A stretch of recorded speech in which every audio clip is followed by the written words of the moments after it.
Hello friends, स्वागत है आपका हमारे यूट्यूब चैनल लर्न विथ मुस्कान पर। सबसे पहले तो थैंक यू सो मच हमारे चैनल के साथ जुड़ने के लिए, हमें इतना सपोर्ट करने के लिए। अगर आपने अभी तक हमारे चैनल को सब्सक्राइब नहीं किया है तो प्लीज़ सब्सक्राइब कर लीजिए ताकि हमारे वीडियो के हर नोटिफिकेशन आपको सबसे पहले मिले। ये हमारा टेलीग्राम चैनल है, अगर आपने इसे ज्वाइन नहीं किया तो ज्वाइन कर लीजिए क्योंकि मैं अपने वीडियो के PDF एंड क्विज यहीं शेयर करती हूँ। My name is Muskan Sahu. I have qualified JRF in 2020 with 99.73 percentile. I have also completed only NET 2 times in June 2019 and December 2019. I have completed my MCOM in 2020.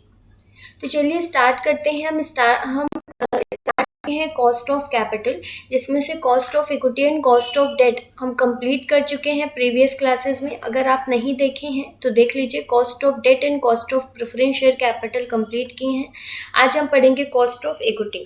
तो उससे पहले formula एक बार revise कर लेते हैं। Cost of date का formula irredeemable debenture के लिए interest 1 minus tax rate upon NP। Redeemable है तो interest 1 minus tax rate plus RV minus NP upon N wholly divided by RV plus NP upon 2। ऐसा कब करेंगे? जब इस कॉस्ट को क्या माना हो? कैपिटल एक्सपेंडिचर माना हो। अगर इसे रेवेन्यू मानेगा तो क्या हो जाएगा formula? Interest 1 minus tax rate plus RV minus NP upon N। 1 minus tax rate इधर भी करेंगे, then wholly divided by RV plus NP upon 2। Cost of preference share capital का फॉर्मूला क्या था? इररिडीमेबल प्रेफरेंस शेयर्स के लिए preference dividend upon NP, और redeemable होगा तो preference dividend plus redeemable value minus NP upon N wholly divided by RV plus NP upon 2। तो ये फॉर्मूला था जो हम 2 क्लास में डिस्कस किए थे। अब आज हम पढ़ेंगे क्या? Cost of equity share capital. Cost of equity share capital के कई अप्रोचेज हैं, वो उससे हम सीखेंगे कि आज कैसे हम कॉस्ट ऑफ कैपिटल कैलकुलेट करते हैं।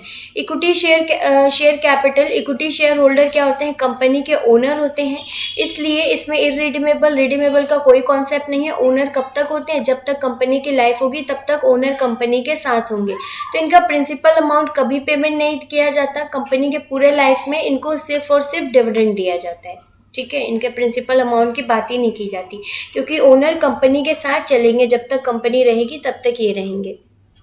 देखिए, पहला है dividend price approach. Dividend price approach formula क्या है? D1 upon P0। D1 क्या है? डिविडेंड, एक्सपेक्टेड डिविडेंड, और P0 market price of the equity. यहाँ पे D1 क्यों लिखे हैं हम? यहाँ हमेशा D1 होगा, याद रखिएगा, D0 नहीं होगा। D1 क्यों? D1 नेक्स्ट ईयर का डिविडेंड। मतलब कि अगर हम आज पैसा लगाए हैं तो हमें डिविडेंड कब मिलेगा? नेक्स्ट ईयर में मिलेगा, आज नहीं मिलेगा। तो हमें वो डिविडेंड निकालना है। अगर आज डिविडेंड दिया जा रहा है, हम आज ही पैसा लगाएं, आज डिविडेंड दिया जा रहा है, तो वो डिविडेंड हमारा नहीं है। जब 1 साल पूरा होगा नेक्स्ट ईयर में, तब हमें वो डिविडेंड दिया जाएगा। इसलिए इसे बोलते क्या है? D1 नेक्स्ट ईयर का डिविडेंड। ठीक है, तो ये एक्सपेक्टेड डिविडेंड है। क्या है ये? एक्सपेक्टेड डिविडेंड है। तो जब भी हम किसी कंपनी में पैसा लगाते हैं तो as a point of view, अगर हम शेयर होल्डर के पॉइंट ऑफ व्यू से देखें तो इन्वेस्टर जब भी पैसा लगाएगा किसी कंपनी में, वो कुछ ना कुछ ग्रोथ एक्सपेक्ट करेगा कि अगर इस साल 4 रुपये मिल रहे हैं तो नेक्स्ट ईयर हो सकता है कुछ ग्रोथ के बाद मुझे 6 रुपये मिले डिविडेंड। ठीक है, तो वो ग्रोथ एक्सपेक्ट करेगा। इसलिए यहाँ पर ये D1 कैसे कैलकुलेट करेंगे? D0 ऐसे देखिए, D1 कैसे कैलकुलेट करेंगे? D0 ब्रैकेट में 1 प्लस ग्रोथ रेट। अगर ग्रोथ रेट दिया है तो, अगर कांस्टेंट डिविडेंड दिया है तो D0 हो, D1 हो, D2 हो, सब में तो सेम डिविडेंड होगा। लेकिन अगर ग्रोथ दिया हुआ है, अगर ग्रोथ हमें दिया है और डिविडेंड प्राइस अप्रोच लगाने के लिए बोल रहा है, तो इस साल अगर 4 रुपये है तो नेक्स्ट ईयर ग्रोथ जोड़ के हमें मिलेगा। तो वो कैसे हम D1 निकालेंगे? D1 equal to D0 bracket में 1 प्लस ग्रोथ रेट। ठीक है, ऐसे कैलकुलेट होगा D1। अगर कांस्टेंट डिविडेंड है तो सेम होगा, तो कोई मतलब नहीं है D1 D1 हो, D2 हो, D0 हो, सब तो सेम होगा, हर साल हमें सेम 4 ही रुपये मिलेगा। लेकिन अगर ग्रोथ है तो अगर आज 4 रुपये मिल रहा, अगर D0 अगर आज 4 रुपये है, मतलब ये 4 रुपये हमें तो नहीं मिलेगा, लेकिन नेक्स्ट ईयर जब हमें मिलेगा तो ग्रोथ ऐड करके मिलेगा, तो हमारा D1 में ग्रोथ तो ऐड होगा, ग्रोथ हमारा ऐड किया हुआ होगा। तो इसे हम इस तरीके से कैलकुलेट करते हैं।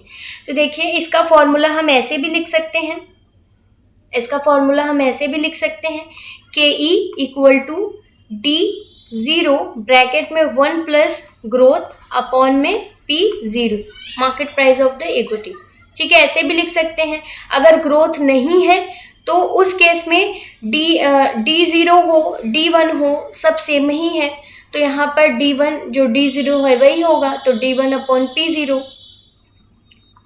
ठीक है, हर साल 4 ही रुपये देंगे, लेकिन इस केस में अगर ग्रोथ है तो ग्रोथ से इंक्रीज होगा। अगर क्वेश्चन में बोला है डिविडेंड प्राइस अप्रोच लगाइए, साथ में आपको ग्रोथ भी दिया है, ग्रोथ रेट भी दिया है, और वो बोल रहा है आपको डिविडेंड प्राइस अप्रोच लगाने के लिए, तो ऐसे आप निकालेंगे, तो ये वाला फॉर्मूला आप यूज करेंगे। लेकिन अगर बोल देगा dividend price with growth approach लगाइए, तो दूसरा फॉर्मूला लगेगा, वो हम पढ़ेंगे आगे। ठीक है, अगर ग्रोथ दिया हुआ है, ग्रोथ दिया है, डिविडेंड प्राइस अप्रोच लगाने के लिए बोल रहा है, तो ये फॉर्मूला लगाएंगे। क्यों?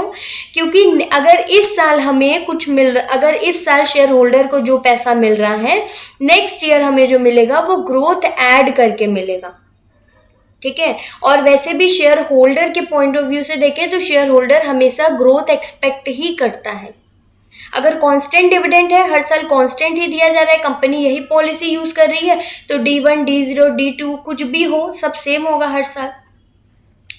चलिए एग्जाम्पल देखते हैं। देखिए, share of a company are being sold at 40 rupees per share in the market. Market price of the share कितना है? 40 रुपए।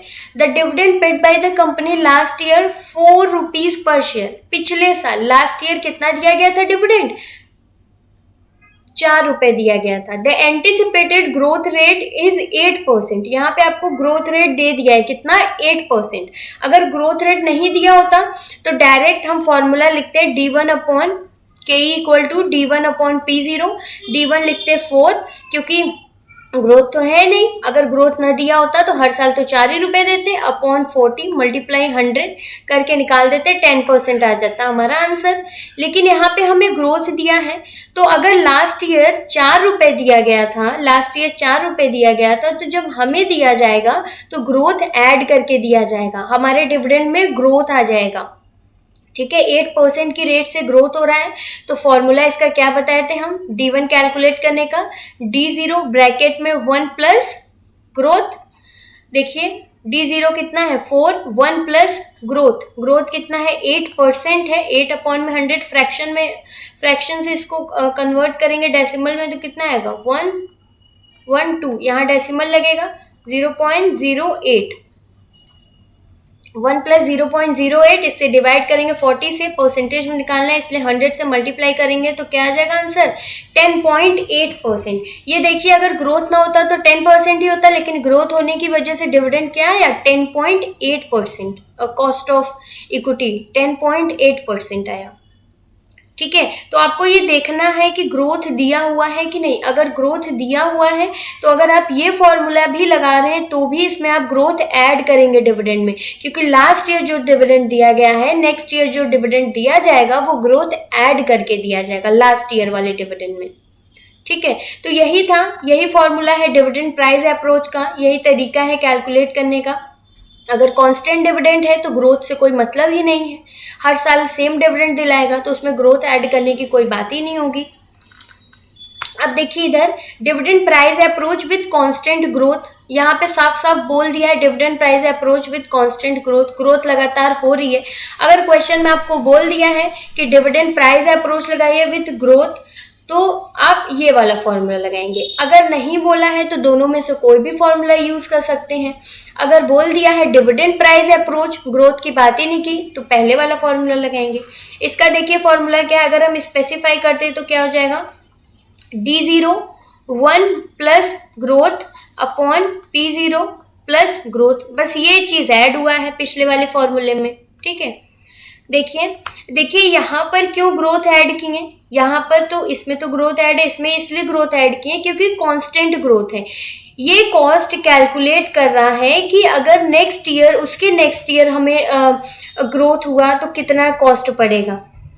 ठीक है, D1, ठीक है, D1 तो हो गया कैलकुलेट। D1 के बाद जो D2 आएगा वो क्या होगा, वो इस फॉर्मूले से कैलकुलेट हो रहा है। ठीक है, नेक्स्ट एक्सपेक्टेड डिविडेंड तो ये होगा ही D1, इसमें प्लस ग्रोथ किए हैं, मतलब ये आगे का ग्रोथ भी देख रहा है। अगर हम कंपनी के पॉइंट ऑफ व्यू से देखें तो कंपनी कॉस्ट कैलकुलेट कर रही है, कॉस्ट ऑफ इक्विटी कैलकुलेट कर रही है, तो वो देख रही है कि अगर ग्रोथ होता जाएगा तो डिविडेंड क्या पड़ेगा, हमें कॉस्ट कितना पड़ेगा। अगर इन्वेस्टर के पॉइंट ऑफ व्यू से हम बोले तो इन्वेस्टर देखेगा कि ग्रोथ होने की वजह से हमें आगे सालों में डिविडेंड कितना मिलेगा।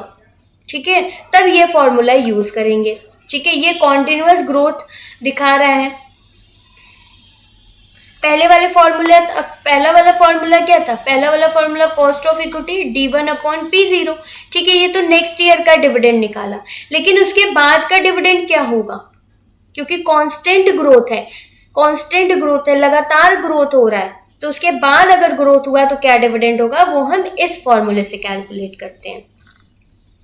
देखिए, सेम क्वेश्चन हम लिए हैं जो पहले लिए थे, वही सेम क्वेश्चन है, बस डिफरेंस क्या है, फॉर्मूले में ये प्लस जी ऐड हो गया है। तो यहाँ पर तो ये कैलकुलेट करने के बाद लास्ट वाले में हम देखे थे, इसके पहले वाले क्वेश्चन में कितना आया था, 10.8% आया था विदाउट ग्रोथ, और ग्रोथ का 8% ऐड कर देंगे तो कितना आ जाएगा, 18.8% का कॉस्ट पड़ जाएगा कंपनी को नेक्स्ट ईयर ग्रोथ के बाद। ठीक है, तो ये इस फॉर्मूले से ऐसे कैलकुलेट करते हैं हम कॉस्ट ऑफ इक्विटी। फिर उसके बाद देखिए earning price approach with constant earning, इसमें भी वही चीज़ है। अगर तो कांस्टेंट अर्निंग है, अगर अर्निंग कांस्टेंट हो रही है, हर साल सेम अर्निंग है, क्या ये पॉसिबल है हर साल सेम अर्निंग हो? क्या कंपनी और या हम कंपनी के पॉइंट ऑफ व्यू से बोले या हम इन्वेस्टर के पॉइंट ऑफ व्यू से बोले तो क्या वो ये सोचेंगे कि हर साल कांस्टेंट अर्निंग हो? नहीं, वो कुछ ना कुछ ग्रोथ एक्सपेक्ट करके चलेंगे। तो यहाँ पर E1 लिखा है फॉर्मूले में, कैसे कैलकुलेट होगा E1 इक्वल टू E0, जो लास्ट ईयर का अर्निंग था उसमें 1 प्लस ग्रोथ कर देंगे तो हमारा आ जाएगा E1। ठीक है, ग्रोथ दिया है तो अच्छी बात है, ग्रोथ नहीं दिया है तो यही मानकर करेंगे कि E0 हो, E1 हो, E2 हो, सब साल सेम होगा। पिछले फॉर्मूले में डिविडेंड प्राइस अप्रोच में डिविडेंड लिया जा रहा था कॉस्ट ऑफ इक्विटी निकालने के लिए। इन्वेस्टर और कंपनी डिविडेंड को ही अपना रिटर्न मान रहे थे, कंपनी डिविडेंड को ही अपना कॉस्ट मान रही थी, लेकिन कुछ कंपनी इस फॉर्मूले को भी फॉलो करते हैं। वो कंपनी कहती हैं कि ये पूरा का पूरा जो अर्निंग है वही पूरा का पूरा अर्निंग ही शेयर होल्डर का हो गया, शेयर होल्डर का है, आज नहीं तो कल हमें देना ही है, वो तो हमारी ही कॉस्ट है। अगर हम आज उनको दें न दें, कल देंगे, तो आज नहीं तो कल अर्निंग का पैसा हमें शेयर होल्डर्स को ही देना है, तो वो भी तो कंपनी की कॉस्ट ही है। यही सोच के कंपनी ये वाला फॉर्मूला यूज करती है। और अगर हम इन्वेस्टर के पॉइंट ऑफ व्यू से बोले तो इन्वेस्टर क्या सोचते हैं कि हमें अर्निंग का कुछ भी पार्ट मिल रहा हो, ये अर्निंग जो हुई है कंपनी को वो पूरी की पूरी हमारी ही है, हम शेयर होल्डर से हमारी ही है, तो ये पूरा का पूरा रिटर्न हमारा होगा। ठीक है, तो जब हम रिटर्न कैलकुलेट करेंगे तो हम अर्निंग लेके चलेंगे, तो वो ये फॉर्मूला लेके चलेंगे। ठीक, हाँ, तो हम कहाँ पे थे, देखिए E1 कैसे निकलेगा, अगर ग्रोथ है तो उस 1 प्लस ग्रोथ करके ऐसे निकालेंगे, लेकिन अगर कांस्टेंट अर्निंग है, हर साल सेम अर्निंग हो रही है, तो E0 हो, E1 हो, E2 हो, हर साल सेम होगा, बस अर्निंग अपॉन P0 कर देंगे, EPS अपॉन P0। लेकिन अगर ग्रोथ हो रहा है अर्निंग में तो कैसे निकालेंगे, EPS 1 अपॉन P0। EPS 0 पे हमारा हक नहीं है, हमारा हक किस पे होगा, EPS 1 पे होगा। अगर हम आज पैसा लगाएं तो आज जो अर्निंग हुई उस पे हमारा हक नहीं है, आज जो शेयर होल्डर है उनका हक है। हमारा हक किस पे होगा, नेक्स्ट ईयर की जो अर्निंग होगी उस पे होगा। ठीक है, तो इसे कैलकुलेट करने का फॉर्मूला क्या है, इसे कैलकुलेट करने का फॉर्मूला है KE equal to E1 upon P0। E1 मतलब नेक्स्ट ईयर का अर्निंग, क्योंकि इस साल की अर्निंग नहीं है हमारी। अगर हम आज पैसा लगा रहे हैं तो हमें नेक्स्ट ईयर के अर्निंग पे हक होगा। तो ये नेक्स्ट ईयर की अर्निंग से वो कैश कॉस्ट कैलकुलेट करेगा कंपनी, और इन्वेस्टर अपनी रिटर्न कैलकुलेट करेगा। ठीक है, अगर ग्रोथ है, अगर ग्रोथ रेट दिया हुआ है तो कैसे कैलकुलेट करेंगे, E0 1 प्लस ग्रोथ। अगर ग्रोथ नहीं है, कांस्टेंट अर्निंग है, तो हर साल सेम अर्निंग होगी। लास्ट ईयर जो अर्निंग होगी वही नेक्स्ट ईयर अर्निंग भी होगी। और अगर ग्रोथ है, ठीक है, अगर आपको ग्रोथ दे दिया है क्वेश्चन में कि अर्निंग अप्रोच लगाइए विथ ग्रोथ, तो ये फॉर्मूला यूज हो जाएगा जैसा डिविडेंड में यूज हुआ था, प्लस ग्रोथ ऐड हो जाएगा यहाँ पे। क्योंकि यहाँ पे हम क्या देख रहे हैं, यहाँ पे हम देखेंगे कि जब कंपनी को कॉन्टिन्यूअस ग्रोथ हो रहा है, कांस्टेंट ग्रोथ हो रहा है, लगातार ग्रोथ पे ग्रोथ हो रहा है, तो कंपनी अपने पॉइंट ऑफ व्यू से देखेगी कि हमें कितना कॉस्ट पड़ेगा इसके बाद वाले अर्निंग पे। इसके बाद वाले अर्निंग से अगर हम कैलकुलेट करें तो कॉस्ट ऑफ इक्विटी कितनी आएगी। ठीक है, और इन्वेस्टर क्या देखेंगे, इन्वेस्टर अपने पॉइंट ऑफ व्यू से देखेंगे कि ठीक है नेक्स्ट ईयर का तो समझ में आ गया हमें, लेकिन उसके बाद का अगर होगा अर्निंग तो हमें कितना होगा, तो वो ऐसे कैलकुलेट करेंगे। सेम है डिविडेंड अप्रोच की तरह ही, बस क्या डिफरेंस है, वहां पे डिविडेंड था, यहाँ पे क्या है, अर्निंग है। वहां पे वो डिविडेंड को अपना रिटर्न मान रहे थे शेयर होल्डर, यहाँ पे वो अर्निंग को अपना रिटर्न मान रहा है। अर्निंग क्या होता है, अर्निंग जो कंपनी कमाती है, अर्निंग का वो पार्ट जो शेयर होल्डर का होता है। इसमें से कंपनी क्या करती है, कुछ डिविडेंड दे देती है, कुछ रिटेन करके रख लेती है। वो कंपनी क्या बोलती है अपने शेयर होल्डर को कि अभी इतना डिविडेंड रखो, बाकी हम रिटेन करके रखे हैं, अपने बिजनेस को एक्सपेंड करेंगे, और हम अपने बिजनेस को एक्सपेंड करेंगे तो तुम्हारी value of the share increase होगी। Value of the share increase होगी मतलब कंपनी के जो शेयर होल्डर्स हैं उनकी वेल्थ इंक्रीज होगी, उनकी मार्केट वैल्यू इंक्रीज होगी। तो कंपनी को तो शेयर होल्डर को यही तो चाहिए, तो शेयर होल्डर क्यों बोलेंगे।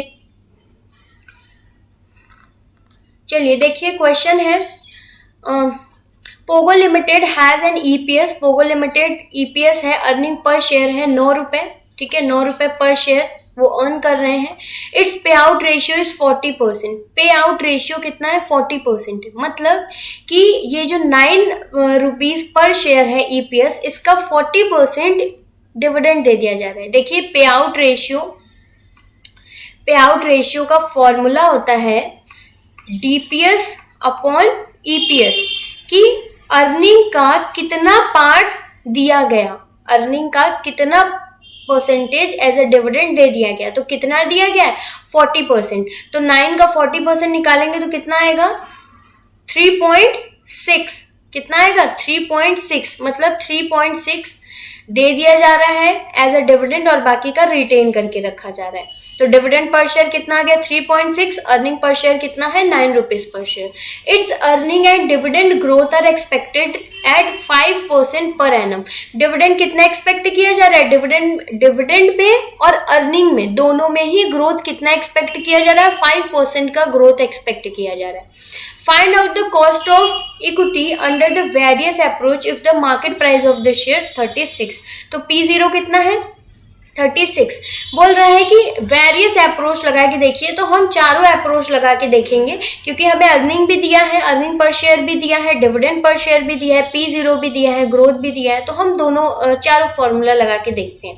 देखिए सबसे पहले डिविडेंड अप्रोच हम लगाएंगे, तो D1 अपॉन P0। D1 कैसे कैलकुलेट करते हैं, D0 1 प्लस ग्रोथ दिया है, तो जाहिर सी बात है नेक्स्ट ईयर जो हमें डिविडेंड मिलेगा वो ग्रोथ ऐड करके मिलेगा। तो लास्ट ईयर का डिविडेंड कितना है, लास्ट ईयर का डिविडेंड है 3.6। इसमें 1 प्लस ग्रोथ करेंगे हम, 1 प्लस ग्रोथ रेट ऐड करेंगे तो कितना आ जाएगा, 3.78। तो D1 कितना आ जाएगा, 3.78 मल्टीप्लाई 100 अपॉन P0 36 कैलकुलेट कर देंगे तो कितना आ जाएगा, 10.5%। अब आते हैं डिविडेंड विथ ग्रोथ अप्रोच में प्लस ग्रोथ ऐड हो जाएगा, तो इसका कितना परसेंटेज है, 10.5% ये। और जब हम इसमें ग्रोथ रेट भी ऐड कर देंगे तो कितना आ जाएगा, 15.5%। ठीक है, D1 में ग्रोथ ऐड कर दिए तो उसके बाद का ये कॉस्ट ऑफ इक्विटी निकल गया। अर्निंग का कैसे निकालेंगे, ईपीएस यहाँ देखिए EPS 1 लिखा है, क्यों? क्योंकि इसमें ग्रोथ ऐड किया है, ग्रोथ रेट दिया है, तो जाहिर सी बात है इस ईयर का जो EPS है नेक्स्ट ईयर का EPS उससे ज्यादा होगा क्योंकि उसमें ग्रोथ ऐड होगा। तो EPS 0 1 प्लस ग्रोथ, EPS 0 कितना है 9 है, 1 प्लस ग्रोथ करेंगे कितना 5% है, तो कितना आ जाएगा 9.45, 9.45 EPS 1 upon 36 P0 multiply 100, formula क्या गया 26.25%। अगर EPS विद ग्रोथ अप्रोच है तो ये प्लस G ऐड हो जाएगा, ये 5% हम ऐड कर देंगे किसमें 26.25% में, 5% ऐड हो जाएगा तो कितना आ जाएगा 31.25%। तो ये हम डिफरेंट मेथड यूज करके कॉस्ट ऑफ इक्विटी कैलकुलेट कर लेंगे। चारों मेथड से आपको क्वेश्चन बता दिए। कोई भी डाउट होता है कमेंट बॉक्स में कमेंट करिए। देखिए ऐसे क्वेश्चन आ सकते हैं एग्जाम में क्योंकि ये इजी है, सिर्फ फॉर्मूला में हमें पुट करना है, तो ऐसे इजी क्वेश्चंस देख लीजिएगा। हालांकि ज़्यादा क्वेश्चन न्यूमेरिकल तो नहीं आते हैं लेकिन इजी क्वेश्चन भी आ सकते हैं, तो प्रैक्टिस करके जाइएगा क्योंकि हमें क्या करना है सारे ही क्वेश्चन को वेलकम करना है। तो चलिए अब हम आते हैं realised yield approach. Realised yield approach, इसके नाम से क्या पता चल रहा है रियलाइज्ड यील्ड, रियल में हमारे शेयर होल्डर को कितनी कमाई हुई। रियल में अगर हम देखें तो हमारे शेयर होल्डर को कितनी कमाई हुई। सिर्फ डिविडेंड ही नहीं कमाते हैं वो, सिर्फ डिविडेंड ही नहीं कमाते, वो क्या कमाते हैं उनकी वेल्थ हम देखेंगे। हम यहाँ पे क्या देखेंगे कि उनकी वेल्थ कितनी इंक्रीज हुई, उनकी वेल्थ क्या है इस टाइम पे। वेल्थ कैसे निकलेगा, डिविडेंड जो उनको मिल रहा है प्लस जो उनकी वैल्यू में इंक्रीज हो रहा है वो भी तो उनकी कमाई ही है। क्योंकि अगर हम 100 रुपए का शेयर लिए थे और कुछ सालों बाद वो 150 का हो गया तो वही शेयर अगर हम किसी को बेच देंगे तो हमें ये 50 रुपए कमाई होगी कि नहीं, 50 रुपए हम कमाए कि नहीं। तो यहाँ पे हम क्या कैलकुलेट करेंगे कि रियल में हमारे शेयर होल्डर को कितनी कमाई हुई। ठीक है, हमारे शेयर होल्डर की वेल्थ क्या है। देखिए D1, ठीक है D1 तो वो कमा ही रहे हैं, डिविडेंड पर शेयर तो उन्हें हर साल मिलेगा ही, साथ में उनकी वैल्यू में जो इंक्रीज हो रहा है। P0 share price at the end of the year, end of the year क्या शेयर प्राइस है, और share price at the starting of the year या बिगिनिंग ऑफ द ईयर जो प्राइस था, अगर इसको हम 100 मान लें, इसको 150 मान लें, ठीक है, तो कितना उनको यहाँ पे कितने की उनको अर्निंग हो जाएगी 50 रुपए की। तो सपोज करिए डिविडेंड 4 है, 50 रुपए ये मिला के कितना हो जाएगा 54, P0 कितना था 100, अगर हम इससे डिवाइड कर दें तो कितना आ जाएगा 54%। कितना कमा लिए वो 54%। ठीक है, realised yield method, realised yield approach के थ्रू हम क्या पता लगाते हैं कि एक्चुअल में हमारे शेयर होल्डर की वेल्थ क्या है, एक्चुअल में हमारे शेयर होल्डर कितना कमाए। ठीक है, एक्चुअल में हमारे शेयर होल्डर्स की वैल्यू क्या है, ऐसे समझिए। ठीक है, देखिए क्वेश्चन देखिए, Lakshmi limited is a large company, Lakshmi limited बहुत बड़ी कंपनी है, with several thousand share holders and investor by, एक इन्वेस्टर था जिसने 100 शेयर्स ऑफ कंपनी के 100 शेयर्स लिए थे बिगिनिंग ऑफ द ईयर में, ईयर के स्टार्टिंग में, at a market price of the पर शेयर ₹225। जिस समय इस इन्वेस्टर ने शेयर लिए कंपनी के, उस समय शेयर का मार्केट प्राइस कितना था 225।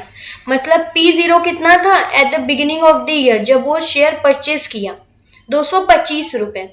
द पर value of each share is 10 rupees. Share का फेस वैल्यू कितना है, शेयर का फेस वैल्यू 10 रुपए है। जब शेयर इशू किया गया था कितने पे इशू किया गया था 10 रुपए पे इशू किया गया था, और ईयर के बिगिनिंग में जब इन्वेस्टर ले रहा है शेयर तब मार्केट प्राइस उसका कितना है 225 रुपए। Company pays a dividend at 25%। Company कितना डिविडेंड पे कर रही है 25%। तो कंपनी किस पे ये 25% देगी डिविडेंड, फेस वैल्यू पे। डिविडेंड किस पे दिया जाता है, फेस वैल्यू पे दिया जाता है। फेस वैल्यू कितना है 10 रुपए, तो 10 रुपए का 25% 2.5 रुपीज डिविडेंड।